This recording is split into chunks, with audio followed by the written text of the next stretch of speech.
1,00,000 మంది శివభక్తులతో కలిసి మహారుద్రాక్ష పూజలో పాల్గొనండి. వెంటనే కాల్ చేసి మీ పేరును నమోదు చేసుకోండి. Welcome to our channel. ఈ రోజు మనతో పాటు రమగారు ఉన్నారు. నమస్తే రమగారు. నమస్తే జయ. రమగారు, ఏదైనా వస్తువు ఉందనుకోండి, మనదైతే మనకు వస్తుంది, అంటే మనకంటూ రాసి పెట్టుంది అనుకోండి, అది మనకు అవుతుంది అనే ఒక నమ్మకం ఉంటుంది కొంతమందికి. అసలు ఇది ఎంతవరకు కరెక్ట్ అంటారు? చాలా మటుకు కరెక్ట్. కర్మ సిద్ధాంతం. రమగారు, ఎవరు చేసింది వాడు అనుభవించక తప్పదు. చేసి పెట్టుకొచ్చింది మనం తీసుకుంటాం తప్పకుండా. మన మొహం మీద రాసుంటే మనకు దానంతట అదే వస్తుంది. లేదా భగవంతుడు ఇవ్వదలుచుకుంటే కనుక హిందీలో చెప్తారు కదా, దేని వాళ్ళ చాతాయితో చప్పటి వాడికే దేతాయని, పైనుంచి పగలగొట్టుకునైనా వచ్చి మన నెత్తి మీద పడిపోతుంది. మనకి రావాల్సిన సమయానికి రాక మానదు. ఇది తప్పనిసరిగా సిద్ధాంతం. దానికోసం వేచి ఉండద్దు, నువ్వు పని చెయ్యి అని చెప్తారు. మన ప్రయత్నం మనం చేసుకోవాలి. నువ్వు నీ ప్రయత్నం నువ్వు చెయ్యి, నీకు రావాల్సింది నీకు వస్తుంది. ఇప్పుడు ఇది మంచి సిద్ధాంతమే. నువ్వు పని మానేసుకుని ఒకరోజు నీ కింగ్ అవుతానని ఖాళీగా కూర్చోకూడదు. నీ పని నువ్వు చేసుకో. నువ్వు కింగ్ అయ్యే రోజు వస్తే థింగ్ నీ చేతికి ఆటోమేటిక్గా వచ్చేస్తుంది. అది నిజంగా ప్రూవ్ అయిన సంగతి, అందులో ఎటువంటి అనుమానం లేదు. మంచి మంచి కథలు ఉన్నాయి. పంచతంత్రంలో మనం అసలు ఊహించాం ఇలాంటి కథ ఉందని. అలాంటి ఒక మంచి కథ దీని మీదే. చెప్పండి. ఒక సముద్రగుప్తుడని ఒక వ్యాపారస్తుడు ఉండేవాడట. పంచతంత్రం నాటి కథ. ఆయనకి లేక ఒక కొడుకు పుట్టాడు. వాడు కొంచెం పుస్తకాలు అవి అంటే ఇష్టం బాగా. అయితే ఇతను ఏం చేశాట, ఒక పుస్తకాల దుకాణానికి వెళ్ళి ఓ పుస్తకం కొనుక్కొచ్చాడు. అందులో ఒకే ఒక్క శ్లోకం ఉందిట ఆ పుస్తకంలో. పుస్తకం చూడడానికి బాగుంది, మంచి పుస్తకం అని తెచ్చుకున్నాడు. ఆ పుస్తకం 100 రూపాయలట, 100 వరహాలు. సరే, అందులో తిప్పితే ఏముందంటే ఒక శ్లోకం ఉంది. దాంట్లో ప్రాప్తవ్యమర్థం లభతే మనుష్య అని 4 వాక్యాలు ఉన్నాయి. మొదటి వాక్యమే చెప్తున్నా. అంటే దొరకవలసిన ప్రాప్తవ్యం అంటే మనకి రావాల్సినది ఖచ్చితంగా మనిషికి లభిస్తుంది. భగవంతుడు కూడా దాన్ని దాటి వెళ్ళలేడు. కాబట్టి నువ్వు స్థిమితంగా ఉండు.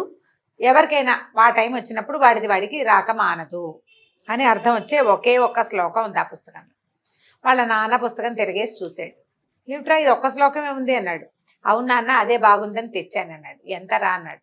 100 రూపాయలు అనగానే వాళ్ళ నాన్న కుళ్ళు మండిపోయింది. అసలు బాగుపడే మనిషేనా నువ్వు? 100 రూపాయలకి ఒకే ఒక్క శ్లోకం ఉన్న ఒక పుస్తకం కొనుక్కొస్తావా? వ్యాపారస్తుల పిల్లలకి ఇలాంటి లక్షణాలు ఉంటాయి. ఎలాగా 10 చూడాలి. పుస్తకం నిండా ఉంటే పోనీ ప్రింట్కైనా కలిసి వచ్చిందని తెచ్చుకోవచ్చు. ఒక్క శ్లోకం ఉన్న పుస్తకానికి 100 రూపాయలు పెట్టావా? చీచి, నిన్ను నమ్మి నా వ్యాపారం కనుక అప్పచెప్తే దాన్ని తగలబెడతావు, నువ్వు పోపో బయటికి అని పంపేశాడు నాన్న. ఇంట్లో నుంచి బయటకు వచ్చేసాడు. కాకపోతే ఏంటంటే ఇవి వచ్చేసేటప్పుడు ఊరికే ఏదో మామూలుగా వచ్చేలా వాళ్ళ నాన్న అమనాభూతులు తిట్టి 2 రోజులు అన్నం పెట్టకుండా మర్చిపో నా ఇంట్లో నుంచి అని వాళ్ళ అమ్మ బతిమలాడి చుట్టాలు చెప్పి ఇదంతా ఏమైందంటే ఒక పెద్ద డిప్రెసివ్ స్టేట్లోకి వెళ్ళిపోయాడు ఆ అబ్బాయి. దిగులుగా ఉండి అలా ఇంట్లో నుంచి బయటకు వచ్చేసాడు. ఎక్కడికో పోయాడు నడుచుకుంటూ, బళ్ళెక్కి ఆ బండికి ఈ బండికి. అప్పట్లో ఏమిటి వ్యాపారం ఇవి లేవు కదా, వ్యాపార సంస్థలు అవి ఏమి ఉండేవి కాదు, ఏవో కొట్లు ఉండేవి.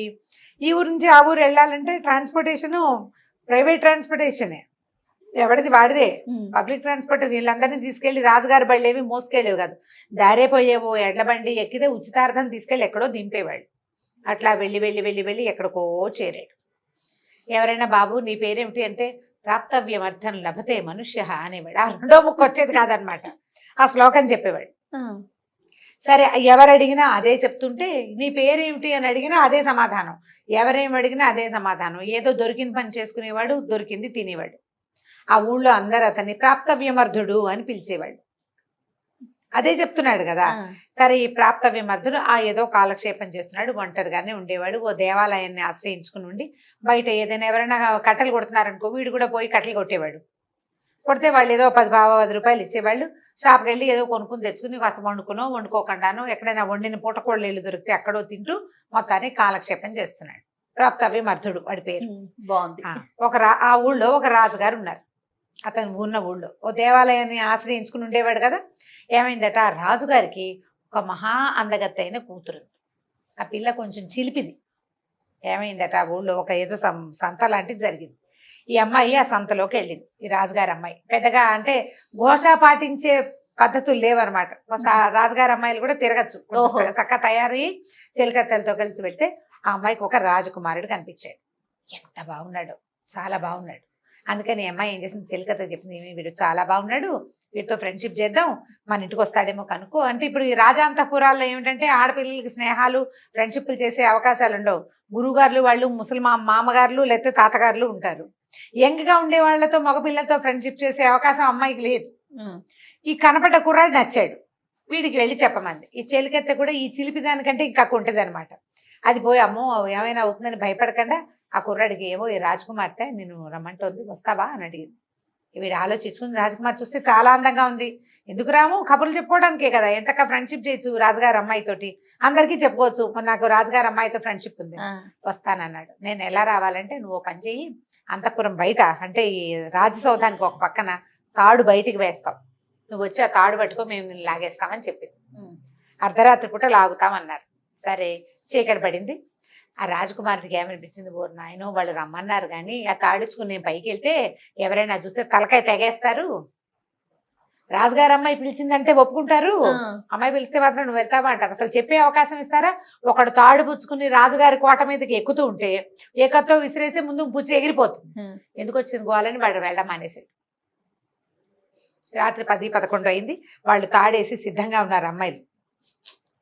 ఏమనాలంటే దీని తెంపర్తనం అనమాట, కొంటతనము తెంపర్తనము. చాలా మంది మనకు ఆడపిల్లలు అలా కనపడతారు, చెయ్యకూడని పని చేస్తే ఒక రకమైన థ్రిల్లింగ్ గా ఉంటుంది, చేసేద్దాం అనిపించేస్తుంది. అది ఈ తాడు వేళ్లాడుతుంది. ఈ ప్రాప్తవ్యమర్ధుడు ఆ సంతంతా అయిపోయాక ఏదో తిన్నాడు, నిదానంగా నడిచొస్తున్నాడు. తెల్లటి రాజసౌధం, దాని మీద సున వేశారు బాగా తెల్లగా, దాని మించి వేళ్లాడుతూ ఓ తాడు కనపడింది. ఈయన కుతూహలం వచ్చింది, ఏమిటో ఈ తాడు చూద్దామని పోయి దాన్ని పట్టుకున్నాడు. పట్టుకునేసరికల్లా మనిషి పట్టుకున్న ఆనవాళ్ళు తెలియగానే వాళ్ళు లాగేశారు అమ్మాయిలు లోపలికి. వీడికి కాస్త కోటలోకి వెళ్ళిపోయాడు. వెళ్ళిపోయేసరికల్లా అదేమిటి కన్యాంతఃపురం, వాళ్ళంతమంది ఆడపిల్లలు ఉన్నారు. పైగా ఏంటంటే రాత్రి 11-12 అయితే అప్పట్లో కరెంట్ ఇది పాడు, కరెంట్ లేదు, ఏమీ లేదు, ఏవో దీపాలు ఉన్నాయి.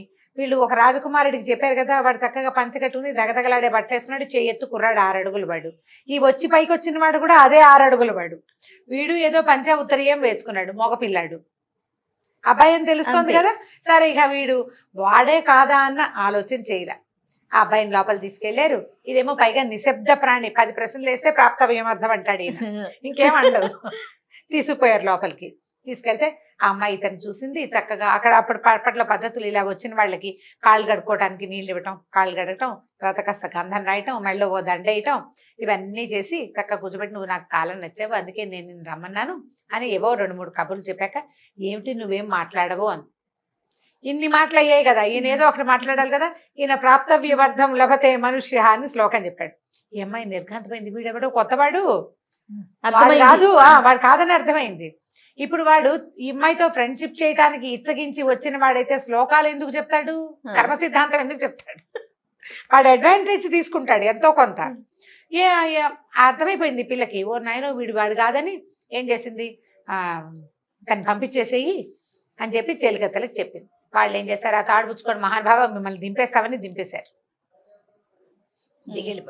దిగెళ్ళిపోయాక ఏం చేశాడు, తెల్లవారైపోతుంది. ఇప్పుడు 12 గంటలకు ఎక్కాడు, 1 గంట గడిచింది, అక్కడ 1 గంట కూడా దాటిపోయింది. వాళ్ళు దింపారు, తర్జన పడ్డారు, వీడిని ఏం చెయ్యాలరా దేవుడా, ఎలాగరా దేవుడా అని.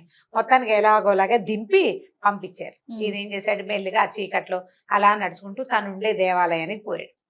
ఆ దేవాలయానికి పోతే అప్పుడు ఏమైందంటే అదే సమయానికి ఆ ఊళ్ళో ఇప్పుడు రాజుగారికి బోళ్ళంతమంది ఉంటారు కదా, సైన్యాధికారిని, దండనాథుడని, వాళ్ళు వీళ్ళు చాలా మంది ఉన్నారు. ఈ దండనాథుడు ఒక ఆయన అక్కడికి ఎవరో ఒకళ్ళ సంకేతం, ఆయనకి ఏదో పక్క రాజ్యపు వార్తలు వస్తాయని ఆ గుళ్ళోకి రమ్మని సంకేతం ఉంది. ఆయన అక్కడికి వచ్చాడు. ఈ కుర్రాడు వచ్చేసరికి ఈయన తెల్లబోయాడు, వీడెవడో వచ్చాడని. ఏమిటి నాయనా ఎందుకు వచ్చావు అని అడిగితే ఈయన ప్రాప్తవ్యమర్థం అన్నాడు. మళ్ళీ అనేసరికి ఆయన ఏమన్నాడు, బాబు ఇది అంటే ఆయనకి ఏమర్థమైంది, వీడేదో అల్లరి చిల్లరి వాడు కాదు, ఎవడో బుద్ధిమంతుడు, సంస్కృత శ్లోకాలు కర్మ సిద్ధాంతం చెప్తున్నాడు.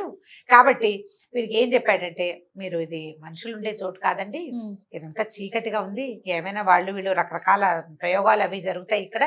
కాబట్టి మీరు పని చేయండి, ఈ దారి వెంబడి సరాసరి వెళ్ళండి, కుడి చేతి వైపుకి మళ్ళండి, అక్కడ ఒక ఇల్లుంది, లోపలికి వెళ్ళిపోండి, తలుపు తెరిచి ఉంటుంది, తోసుకుని లోపలికి వెళ్ళండి. ఎడం చేతి వైపు 4-5 గదులు ఉంటాయి, మొదటి గదిలో పోయి నిద్రపోండి, మీరు పడుకోవడానికే కదా ఇక్కడికి వచ్చారు, అక్కడికి వెళ్ళి పడుకోమని తన ఇంటి అడ్రస్ సాకల్యంగా వీడికి చెప్పాడు. ఆయన ఇల్లు అక్కడ ఉంది, తన ఇంటికి వెళ్ళి తన గదిలో పడుకోమన్నాడు. ఈ పూటకి వీడి బెడద లేకుండా తను అక్కడ ఏ పని మీద వచ్చాడో ఆ పని చేసుకోవచ్చు అన్న దండనాథుడి ఉద్దేశం. సరే వెళ్ళమన్నాడు కదా, ఈయనకి కాదు కూడదండం, ఈయనకి రాదు ఈ పెద్ద మనిషికి. నడుచుకుంటూ పోయాడు. దారి వెంబడి వెళ్ళాడు, ఆ కుడి చేతికి మళ్ళాడు, ఎడం వైపు ఉన్న 10 ఇళ్లలో మొదటిల్లు ఏదో పట్టుకున్నాడు, ఇంట్లోకి వెళ్ళాడు. ఏం చేశాడు, ఆయన లెఫ్ట్లో ఉన్న గదులని చెప్పాడు పడుకోవడానికి. ఆయన చెప్పిన గదికి ఆపోజిట్ గదిలోకి పోయి పడుకున్నాడు ఇతను. గదులు ఖాళీగా ఉన్నాయి, పెద్ద పెద్ద ఇళ్లలో ఏముంది, చాలా గదులు ఉంటాయి, మంచాలు పరుపులు వేసున్నాయి. రాత్రి వేళ ఈయన తలుపు తీసుకొచ్చాడు, ఆయనకి తెలుసు తన ఇల్లు కాబట్టి అక్కడ ఎవరు కాపలా ఉండరని ఈజీగా వెళ్ళిపోవచ్చనే చెప్పాడు. ఈ కుర్రాడు లోపలికి వచ్చాడు, ఈ గదిలోకి వచ్చి పడుకున్నాడు. ఆ దండనాథుడికి ఓ కూతురు ఉంది.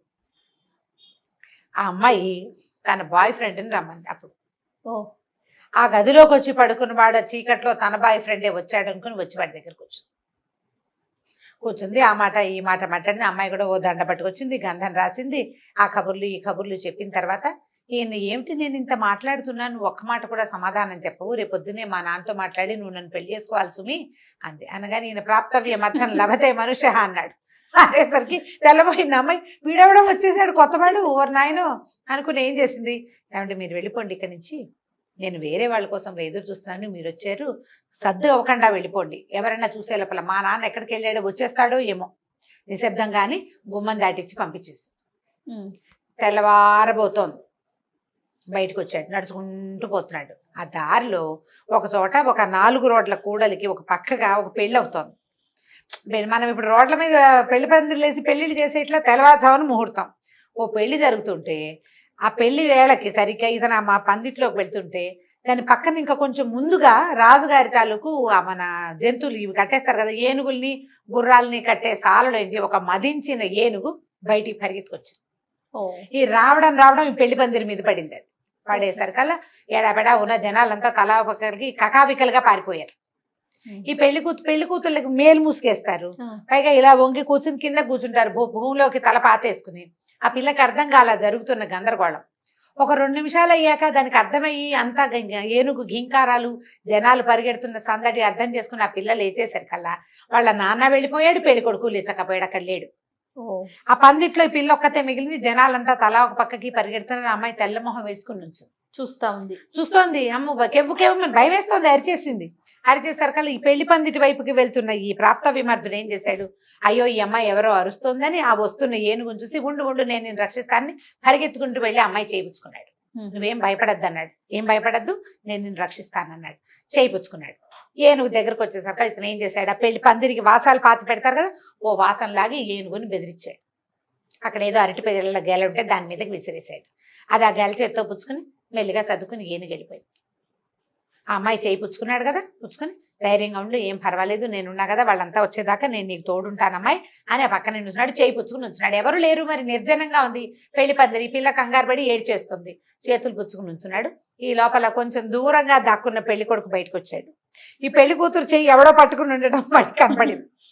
ఇదేమిటి అని చెప్పి కంగారు పడ్డాడు. నేను చేసుకోవాల్సిన పిల్ల పెళ్లి కూతురు కనపడుతోంది స్పష్టంగా. వీడెవడో ఇంత పొడుగునున్నాడు, వాడు వచ్చి చేతులు పుచ్చుకున్నాడు.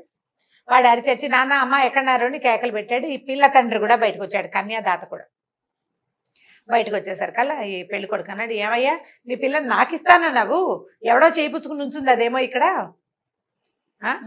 వాడెవడికో ఇచ్చేసావా, నాకు ఇస్తానన్న పిల్లని అని అరిచి కేకలు పెట్టేసరికల్లా ఆయన అన్నాడు, నాకేం తెలుసు, నాకు అసలు తెలియని కూడా తెలీదు, ఏనుగు వచ్చిందని మీరు పరిగెత్తారు, నేను పరిగెత్తా, ఈ పిల్ల ఎక్కడ ఎందుకు నుంచుందో, ఈ పిల్లాడు ఎవడో దీని చెయ్యి ఎందుకు పుచ్చుకున్నాడో నాకు తెలియదని ఆయన గబగబా కూతురు దగ్గరకు వచ్చి కేకలేశాడు. ఏమిటమ్మాయి నీకు పద్ధతేనా ఇది, పెళ్లి కుదిర్చావు, ఇప్పుడు కొన్ని నిమిషాల్లో ముహూర్తం ఉంది, ఏనుగు వచ్చిందని మేమందరం వెళ్ళిపోతే నువ్వెవడో నీ బాయ్ ఫ్రెండ్ని పిలిపించుకుని వాడి చేతులు పుచ్చుకుని ఉంచున్నావు అనేసరికి ఆ అమ్మాయి కేకలేసింది. కాదు, అది జరగలేదు, ఇతను నా ప్రాణాలు రక్షించాడు, నా చేయి పుచ్చుకున్నాడు, నన్ను రక్షించాల్సిన నువ్వు పారిపోయావు, పెళ్లి చేసుకోబోతున్నాడు, ఇంకో నిమిషంలో ఇప్పుడు వచ్చి అరుస్తున్నాడు, పెద్ద పెత్తనం జతాయిస్తూ వాడు లేచక్కపోయాడు, ఇక్కడ లేడు, వాళ్ళెవరు నాకు అక్కర్లేదు, నేను ఇంకోటి పెళ్లి చేసుకుని నా చేయి పుచ్చుకున్నాడే వీణే నేను పెళ్లి చేసుకుంటానని అనేసరికల్లా వచ్చిన చుట్టాలందరూ నీ పిల్ల ఎట్లాంటిదని ఈ కన్యాదాతని తిట్టారు. తెల్లారిపోయింది ఈ గందరగోళంలో. దండనాథుడు వస్తున్నాడు. ఆయన దేవాలయంలో ఉన్నవాడు కదా, ఆయన వస్తున్నాడు. ఇక్కడ ఏదో గందరగోళం జరుగుతుందని చూస్తే ఈ ప్రాప్తవ్యమర్థుడిని ఆయన గుర్తుపట్టల.